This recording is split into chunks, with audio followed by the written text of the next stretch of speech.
5 most insane executions in history. Executions have been a part of the world's history, just to remind modern civilizations how their ancestors lived their lives eating scraps, drinking from mud, and dying some pretty gruesome deaths. Mighty men and women reigned over weaker people and executed whoever they wanted. Let's look at the top 5 most insane executions in human history.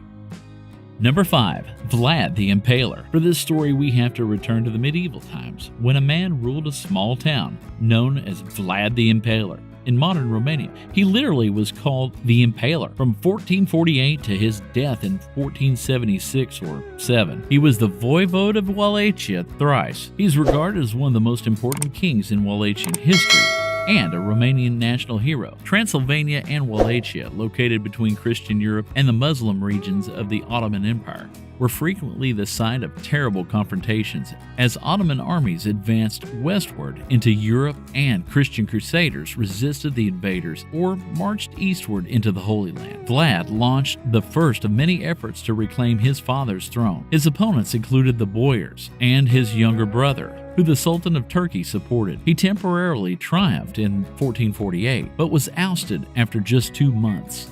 Vlad reclaimed the voivode after an 8-year battle. Throughout his reign, he performed the crimes for which he was most notorious. Because of his fondness for impaling his foes on stakes in the ground and leaving them to die, he gained the moniker Vlad the Impaler. He tortured both foreign and local foes, leaving a field littered with hundreds of impaled corpses as a deterrence to pursuing Ottoman forces as he fled from a fight in 1462. When advancing to another fight with the Turks in 1476, Vlad and a small vanguard of warriors were ambushed, and Vlad was slain and decapitated, according to most accounts. His head was given to Mehmed II in Constantinople as a prize to be hung over the city's gates. Number 4.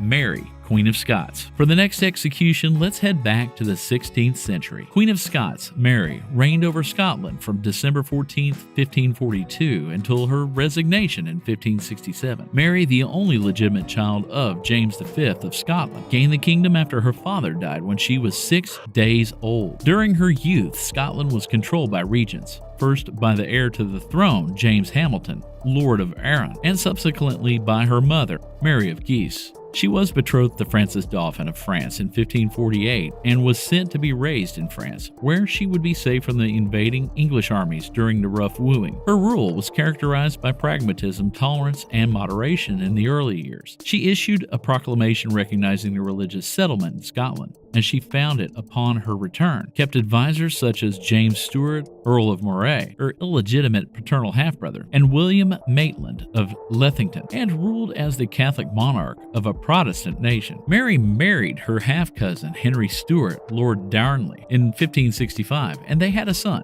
James, in June 1566. An explosion in February 1567 destroyed the Darnley's home, and he was discovered slain in the garden. Darnley's killing was widely considered to have been arranged by James Hepburn, 4th Earl of Bothwell, but he was cleared of all allegations in April 1567, and the following month he married Mary. Mary was imprisoned at Lochleven Castle after an insurrection against the newlyweds. Being the great-granddaughter of Henry VII of England, Mary claimed Elizabeth's crown as her own and was seen as the lawful Queen of England by many English Catholics, including participants in the Rising of the North. Seeing Mary as a threat, Elizabeth imprisoned her in numerous castles and manor homes around England. Mary was found guilty of plotting Elizabeth's assassination in 1586 after 18 and a half years in captivity, and was killed the following year at Fotheringhay Castle. Mary's life and eventual execution positioned her as a romanticized historical figure in popular culture.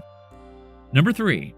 Charles I of England. Now we move toward England. From March 27, 1625 till his death in 1649, Charles I reigned over England, Scotland, and Ireland. Being the second son of King James VI of Scotland, he was born into the House of Stuart, but once his father acquired the English throne in 1603, he He migrated to England, where he lived the majority of the remainder of his life. Upon the death of his elder brother, Henry Frederick, Prince of Wales, he became heir apparent to the kingdoms of England, Scotland, and Ireland in 1612. Upon his ascension in 1625, Charles clashed with the English Parliament, which attempted to limit his royal prerogative. He believed in divine authority from monarchs and was resolved to govern in accordance with his conscience. Many of his subjects were hostile to his politics, particularly the imposition of taxes without legislative approval, and saw his acts as tyrant absolute king. His religious beliefs and his marriage to a Roman Catholic engendered hostility and distrust among Reformed Christian organizations like the English Puritans and Scottish Covenanters, who considered his views to be excessively Catholic. During the 30 Years' War, he backed high church Anglican ecclesiastics, but failed to help continental Protestant armies successfully. In the English Civil War, Charles fought against the forces of English and Scottish parliaments, beginning in 1642. After being defeated by the Parliamentarian New Model Army in 1645, he retreated north to his headquarters at Oxford. Charles surrendered to a Scottish army and was turned to the Long Parliament in London, following protracted talks between the English and Scottish parliaments. He allied with Scotland after being reincarcerated on the Isle of Wight, but by the end of 1648, the New Model Army had solidified its dominance over England. In January 1649, Charles was tried, condemned, and killed for high treason. The king was deposed, and the Commonwealth of England became a republic. In 1660, the monarchy was restored to Charles' son, Charles II. 2.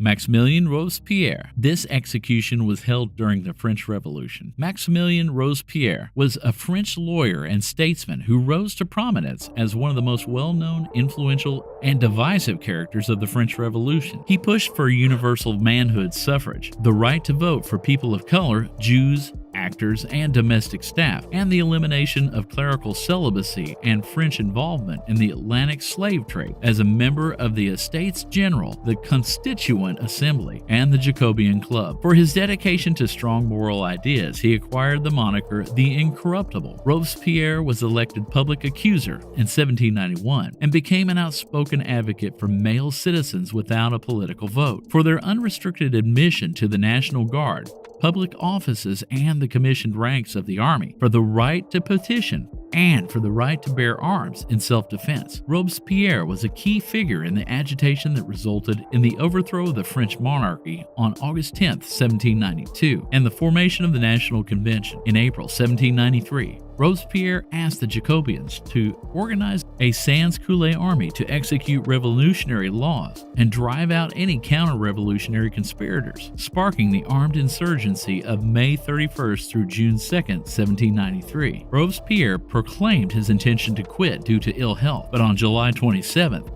he was assigned to the powerful Committee of Public Safety. This enabled him to push the reform of the Revolutionary Tribunal effectively, forming a war cabinet, worshiping a supreme being, and participating in the Reign of Terror. According to Jeremy Popkin, he was undone by his fixation with the image of a perfect republic. On 9 Thermidor, he and his associates were apprehended in the middle of the night in the Paris town hall. Robespierre was injured in the jaw. However, it was unclear whether this was self-inflicted or the result of the conflict. In the days that followed, some 90 persons, including Robespierre, were killed, ushering in a period known as the Thermidorian Reaction, and the convention's left wing was devastated. Number 1. Nicolae Ceaușescu. The execution was one of the most heinous executions of all time. Nicolae Ceaușescu was a communist politician and dictator in Romania. From 1965 to 1989, he was the General Secretary of the Romanian Communist Party and the country's second and final communist leader. He was also the country's head of state from 1967 to 1989, served as President of the State Council and President of the Republic concurrently from 1974 until his overthrow and execution in the Romanian Revolution in December 1989 as part of a series of anti-communist uprisings in Eastern Europe that year. Upon becoming office, he relaxed press control and officially opposed the Warsaw Pact invasion of Czechoslovakia in a speech on August 21, 1968, resulting in a spike in popularity. Nevertheless, his regime quickly turned authoritarian and was regarded as the most restrictive in the Eastern Bloc